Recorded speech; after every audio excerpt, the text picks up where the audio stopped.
Very good summer. Very good summer. Did a lot of things. Was in Switzerland most of the time and had a good summer. Yeah. You literally went to the top of the mountain. That was an unbelievable experience. I mean, we were they call it top of Europe, which was amazing. And the way they set up everything up there was remarkable, and it was hard to breathe. Though I gotta say. How did you get involved with that, Nino? I mean, did they just pick certain players, or how did that all come about? Tough to say. There's the GM of the team of Esteburn. They wanted to set something up, and he called me up if I would be interested in. And I mean, they flew us all up with the helicopters, and it was a great setup. Let's put it that way. So playing in Denver is going to be a breeze this year, then. Well, it's going to be easy. Not against the team, but at least from the altitude. Your coaches talked about what this team needs to do is to find a way to get to that next level of competition. What does that look like for Nino Niederreiter? How does Nino Niederreiter achieve that? I mean, first of all, it's being consistent each and every single night. I think that's something which we have to do as a team. We have to make sure we compete and never get out-compete from another opposing team, win your battles. And I think it has a lot to do with the work ethic. I mean, we have a deep team, and then we proved last year how good we are defensively. We let it slip towards the end, and that's something we know we got to be better. You know what the stick blade say to you after you scored on Capo in practice? I mean, I'm not sure. I mean, it's a good shot, I guess, right? So, so I got lucky. Let's put it that way. Your stick blade's always complimentary to you. Say again? It's always complimentary to you. The stick blade? Yeah. Yeah, I mean, you need it to score goals. Let's put it that way. So it's yeah. I mean, I like to score goals when I have a chance, and it starts in practice. You want to make sure you finish every shot you can, and try to work the goalies, and yeah, hopefully can transfer it to the game. How would Connor react to you in that instant? Because I see sometimes when you score him and you poke the bear, and I think he kind of seethes in his net. Yeah, absolutely. I mean, like I said, I mean, it's a competition out there. I mean, you want to get better. I mean, it's going to be a competition from the goalies out to forwards, and it's fun, the little battle in practice. See that celebration in the game this year, Nino? We're going to stick to the ear, or? I mean, hopefully, let's see what happens. But I mean, like I said, I mean, I just want to help the team as much as I can, and hopefully can score a few goals this year. And I mean, but overall, I mean, we have to win somehow, and that's the most important thing. What is your role in that, in helping the team kind of get over that edge? You are a vet. You've played a lot of games in this league.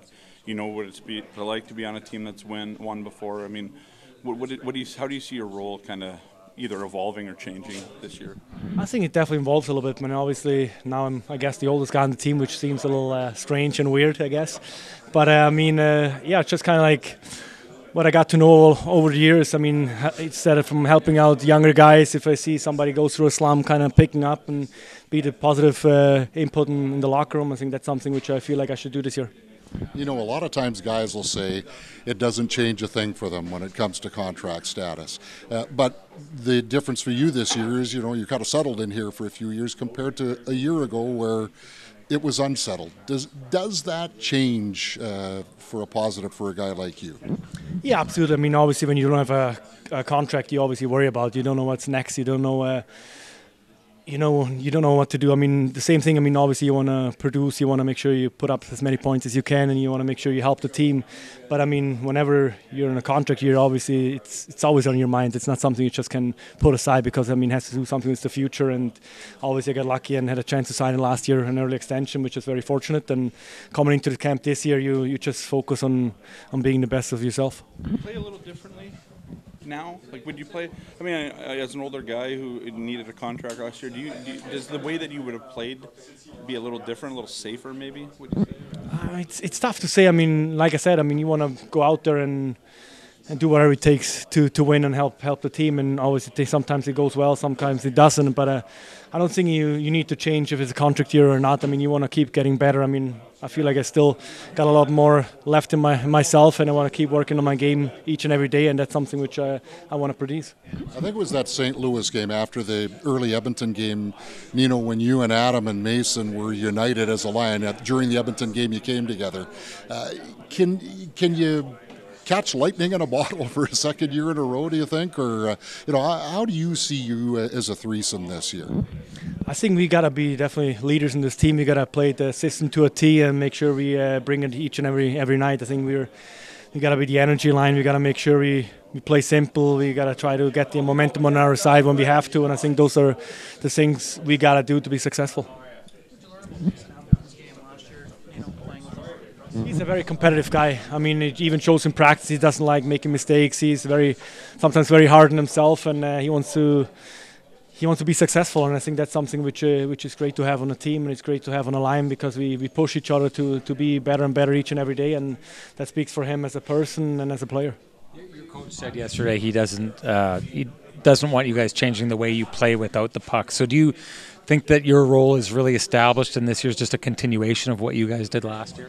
Yeah, absolutely. I feel like we did a lot of great things last year, and I think we played very well without the puck and with the puck, and that's something which I think us as a line have to make sure we work just as hard without the puck than with the puck, and hopefully the other lines follow us. Skate cut, because it's unlike any kind of injury that guys can have normally, right? I mean, at the end of the day, I got very fortunate. I mean, it did hit Achilles a little bit, so I was fortunate enough that it didn't go through, so which would have been a long recovery. So it's at the end of the day, I mean, you've got a lot of rehab and got to make sure everything seems fairly smooth, and it's been great, and I don't feel it anymore.